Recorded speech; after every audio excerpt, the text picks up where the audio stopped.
پورے سال کھانے میں وہ مزہ اور لذت نہیں جو افطاری کے پہلے لقمے میں۔ یہ میرے آقا کی حدیث ہے، للصائم فرحتان، فرحۃ عند فطرہ وفرحۃ عند لقاء ربہ، اور ایک راحت و خوشی اس وقت ملے گی جب اللہ کا دیدار ہوگا۔ تو یہ وقت بڑے قیمتی ہیں، ان کی طرف توجہ کرنی چاہیے۔ اور پھر نماز مغرب کے بعد پھر کھانا تناول فرمانا نبی کریم علیہ السلام کا معمول مبارک تھا۔ پھر نماز عشاء کی تیاری، پھر رات کے قیام کی تیاری۔ تو اس طرح سے حضور اس مہینے میں خاص عبادت، جو میں پہلے کئی مرتبہ اپنے دروس کے اندر یہ بات عرض کر چکا ہوں کہ نبی کریم علیہ السلام پر 6 نمازیں فرض تھیں۔ چھٹی نماز کون سی فرض تھی؟ نماز تہجد۔ بعد میں حضور کے لیے یہ نماز نفل کر دی گئی، لیکن اولاً یہ حضور پر فرض تھی، تہجد کی نماز۔ نبی کریم علیہ السلام کی تہجد کا معمول تھا کہ آپ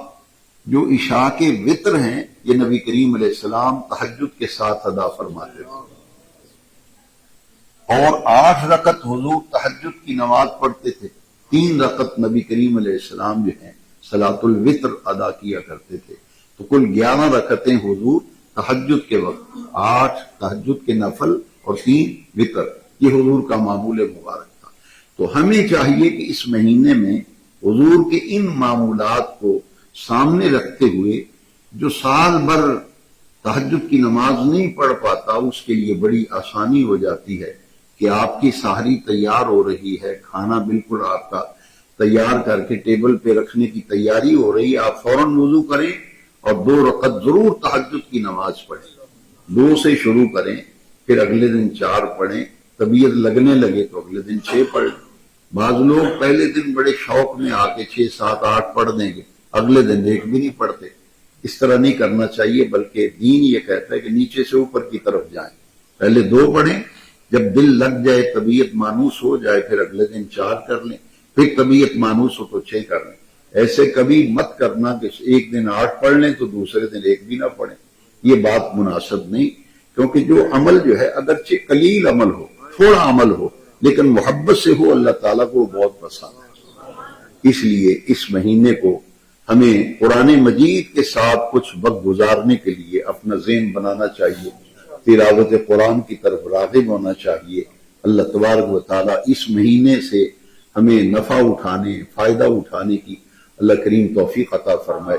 دیکھیے کتنا عظیم مہینہ ہے کہ حضور نے فرمایا اگر تم سے کوئی جھگڑا کرے تو اس کو صاف کہہ دو کہ بھائی میں جھگڑا نہیں کرتا، میں روزے سے ہوں، انا صائم، میں روزے دار ہوں، میں نے روزہ رکھا ہوا ہے، اور جو میرا منصب ہے، سٹیٹس ہے، وہ اجازت نہیں دیتا میں تیرے ساتھ جھگڑا کروں۔ یہ ہے اصل میں روزے دار کو جھگڑا کرنے سے کیوں منع کیا گیا؟ روزے دار ہونا کو معمولی منصب ہے، سٹیٹس ہے، اللہ کو اتنا پسند ہے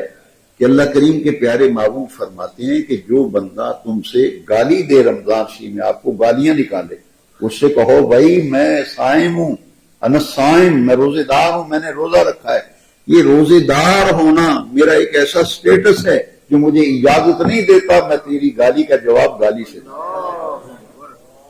اور اگر کوئی جھگڑا کرے اس سے کہو بھائی میں روزے سے ہوں، میں جھگڑا نہیں کرتا۔ گالی دے تو حضور نے فرمایا کہو میں روزے سے ہوں، میں گالی کا جواب نہیں دیتا تمہارا۔ یعنی روزہ بہت سی خرابیوں سے بچانے والا ہے، انسان کے اندر تقوی کی خوبی آتی ہے۔ سب سے بڑا اللہ کی ذات پر جو تیقن ہے اور ایمان، پختہ ایمان، تیقن اور ایقان کا معنی ہے پختہ یقین، پختہ ایمان، پختہ عقیدہ بندے کا یہ ہو۔ جیسے روزہ جو ہے، اعلیٰ حضرت علیہ رحمہ کے بچپن کا ایک واقعہ جو ہے وہ بڑا ہی اس معاملے میں ہمارے لیے رہنما ہے، جس سے ہم آسانی کے ساتھ روزے کا مقصد سمجھ سکیں گے۔ اعلیٰ حضرت ابھی کم سن تھے، روزہ فرض نہیں تھا، چھوٹے بچوں پہ روزہ فرض نہیں، لیکن بعض بچے شوق سے رکھ لیتے ہیں تو گھر والے پھر خوشی مناتے ہیں کہ آج ہمارے بچے نے روزہ رکھا ہے، تو معمول سے زیادہ اہتمام بھی کیا جاتا ہے بچے کی خوشی کے لیے۔ اسی طرح ہمارے اعلیٰ حضرت چھوٹی عمر میں تھے، روزہ تو فرض نہیں تھا، اب اپنے شوق سے روزہ رکھا، تو آپ کے والد ماجد بڑے خوش ہوئے، والدہ ماجدہ بڑی خوش ہوئی کہ بچے نے روزہ رکھا ہے، چلو حوصلہ افزائی کرنی چاہیے۔ تو جتنے قریبی رشتہ دار تھے ان کو دعوت دی کہ ہمارے ہاں آج آپ افطاری کریں۔ جب افطاری کا دسترخوان لگ گیا اور افطاری کا وقت بالکل قریب تھا، سامان چنا ہوا تھا، تو اعلیٰ حضرت نے دیکھا کہ جب یہ بچہ میرا پیدا ہوا، اعلیٰ حضرت کے والد نے کہ جب یہ بچہ پیدا ہوا تھا تو مجھے بشارتیں ملی تھی کہ تمہارے ہاں جو بچہ پیدا ہوا ہے اللہ تعالیٰ اس سے دین کا ایسا کام لے گا کہ اس کی شہرت شرق سے لے کر غرب تک ہوگی۔ تو انہوں نے آزمانے کے لیے کہ جس بچے کی بشارتیں ملی تھیں اس میں کیا صلاحیت ہے کہ مجھے بشارتیں ملی، اور بڑے بڑے اولیاء کاملین نے مبارک دی کہ یہ بچہ بہت ایسا ہے کہ پوری دنیا میں اس کی شہرت ہوگی۔ آپ نے آزمانے کے لیے دروازے بند کیے، کنڈیاں لگائیں، کھڑکیاں بند کی، اور احمد رضا ابھی ننھے تھے تو آپ کے والد ماجد نے کہا کہ بیٹا دیکھو بچوں کا روزہ ایسے ہی ہوتا ہے، تو یہ میں نے کھڑکیاں اور دروازے بند کر دیے ہیں، دسترخوان پہ جو چیزیں لگی ہوئی ہیں جو طبیعت چاہتی اٹھاؤ اور کھا لو، جو پینا چاہتے ہو پی لو، تمہیں کوئی دیکھ نہیں رہا بیٹا، تمہیں کوئی دیکھ نہیں رہا، جو مرضی اٹھاؤ کھاؤ پیو، کنڈیاں میں نے لگا دی ہیں، تمہیں کوئی دیکھ نہیں رہا، دروازے بند ہیں، کھڑکیاں بند ہیں، کسی کے آنے کا بھی امکان نہیں، تو اٹھاؤ اور کھاؤ، پینا ہے تو پیو۔ اعلیٰ حضرت ابھی کم سن تھے، نظر بھر کے اپنے باپ کے چہرے کی طرف دیکھا، جو جواب دیا وہ سمجھیے ذرا، یہ ہے روح روزہ، لعلکم تتقون، وہ سمجھیے۔ آپ نے ایک نظر بھر کے باپ کے چہرے کو دیکھا، کہا ابا جان یہ ٹھیک ہے کہ دروازے بند ہیں، کنڈیاں لگا دی، کوئی آنے کا امکان نہیں کسی کا، مجھے کوئی دیکھ نہیں رہا، میں جو کچھ چاہوں کھا پی سکتا ہوں، مگر ابا جان جس اللہ کے لیے روزہ رکھا ہے وہ تو دیکھ رہا ہے، جس اللہ کے لیے روزہ رکھا ہے وہ تو دیکھ رہا ہے۔ یہ ہے لعلکم تتقون، اور جس کا روزہ ہو ایمان سے بتاؤ، جس کا روزہ ہو، گھر میں فریج پڑی ہوئی ہے تمہیں کو دیکھ ہی نہیں رہا، فروٹ پڑا ہے، جوس پڑا ہے، ہر قسم کی نعمتیں، کوئی آدمی نظر اٹھا کے بھی دیکھتا ہے۔ بھائی روزے دار تو وضو کے وقت اتنی احتیاط کرتا ہے کہ وضو کی کلی کرتے ہوئے کہیں قطرہ اندر نہ چلا جائے، کیوں؟ اس لیے کہ جس رب کے لیے روزہ رکھا ہے وہ تو دیکھ رہا ہے نا، وہ تو جانتا ہے۔ تو روزہ انسان کے اندر اللہ کی ذات پر تیقن کی اعلیٰ ترین صورت انسان کے دل میں پیدا کرتا ہے کہ ہمارا رب کریم خالق کائنات جس نے ہم پر روزہ فرض کیا ہے اس میں ہمارے لیے بہتری ہے۔ وَأَن تَصُومُوا خَيْرٌ لَكُمْ، فرمایا یہ تمہارے لیے بہتر ہے، اس لیے یہ ہماری بہتری کے لیے روزہ فرض کیا گیا۔ آئیے مل کر دعا کرتے ہیں کہ اللہ کریم اس مہینے سے ہمیں زیادہ سے زیادہ دین سے محبت، مسجد سے محبت، قرآن سے محبت، ایک لگن ہمارے اندر پیدا ہو جائے کہ ہم اپنے اللہ سے تعلق بندگی جو ہے اسے مضبوط و مستحکم کریں۔ رب کریم عمل کی توفیق عطا فرمائے۔ الصلاۃ والسلام علیک یا سیدی یا رسول اللہ وعلی آلہ وصحبہ۔